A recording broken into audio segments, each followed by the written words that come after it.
This video is for educational purposes only, not medical advice. Always consult your doctor before making any dietary or lifestyle changes. Imagine a food so strange that trying to save it, even for one single extra day, made it rot. Not eventually, not if you forgot about it in the back of the fridge for a week too long.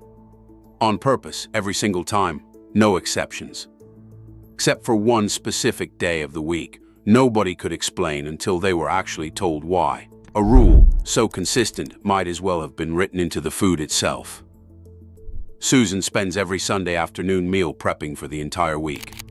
7 containers lined up in her fridge, each one meant to last until the day it's labeled for. A system she's refined over years until it runs like clockwork. She's proud of that system. It saves her time, saves her money, and she's never once questioned why storing food for later is simply what you do. The same way most of us never question it either. I'm not going to tell you yet what this rotting food actually was, or why it worked that way.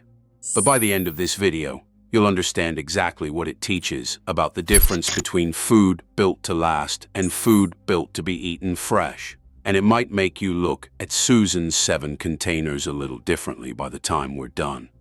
If you're new here, subscribe to Ancestral Fix. It genuinely helps this channel more than you'd probably guess. And if you do it right now, you can go about the rest of your day, knowing you've already helped someone today.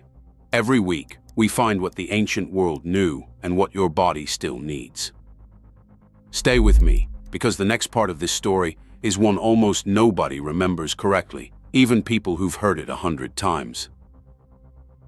In the book of Exodus, chapter 16, the Israelites, wandering in the wilderness, run out of food entirely and begin to complain, wishing they'd stayed in Egypt, where at least they had bread and full stomachs, even as slaves. God's response is manna, a fine, flaky substance that appears on the ground with the morning dew, described as tasting like wafers made with honey. Every single morning, it's there, waiting, before anyone has even fully woken up. Every single person is instructed to gather exactly enough for that one day, no more, regardless of how much they might have wanted to collect. Here's the detail almost nobody remembers correctly. Some people tried to save extra for the next morning in any way, hoarding a little just in case, the same instinct any of us might have, and by the next day, it had bred worms and started to stink. It simply didn't work as a stored food, no matter how carefully someone tried to keep it.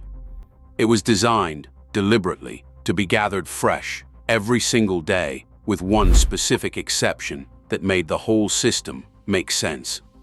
Ever wonder why anyone would design a food that couldn't be saved?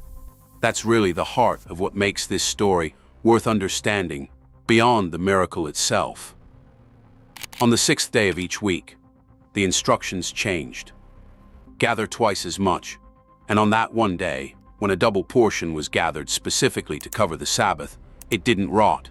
It stayed perfectly fine overnight, the only exception to an otherwise absolute rule. This detail is stated directly in the text, twice, as if the writer wanted to make sure nobody missed how deliberate the exception actually was. Let's talk about what this teaches, completely separate from anything miraculous about it.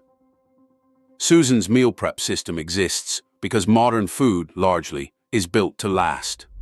Preservatives, refrigeration, sealed packaging, an entire industry exists specifically to let you cook once and eat for a week, sometimes longer. That's genuinely useful, and nobody's suggesting you throw out your containers, but it represents a real shift from how humans ate for nearly all of history, where fresh, unpreserved food simply didn't last, and eating meant gathering or preparing something close to the day you actually consumed it.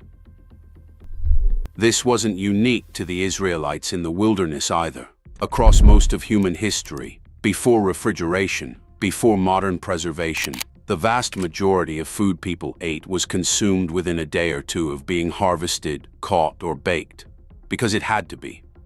Bread went stale quickly. Milk soured within a day in the heat. Meat, without proper curing, spoiled fast enough that entire cultures built specific rituals and rules around exactly how quickly it needed to be eaten, sometimes within hours of slaughter. Manna's built-in expiration wasn't actually strange for its time. What was strange was that it appeared out of nowhere, not that it went bad quickly. So how does any of this actually change what's happening in Susan's kitchen? That's worth getting specific about. What's worth sitting with is a simple, practical distinction. Fresh food and shelf-stable food are not nutritionally identical, even when they're technically the same ingredient. A fresh vegetable, eaten within a day or two of being picked, generally retains more of certain nutrients than the same vegetable after a week in a container, since some vitamins genuinely do degrade over time, even under refrigeration. This doesn't make meal-prepped food bad, and nobody's suggesting Susan throw out her containers.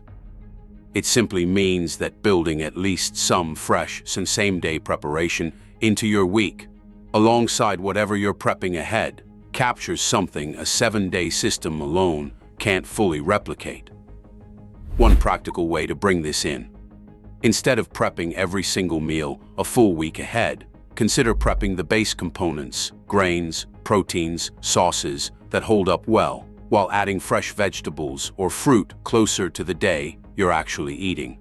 That gets you most of the convenience Susan relies on, while still building in some of the freshness that food, for nearly all of human history, simply had no choice but to have.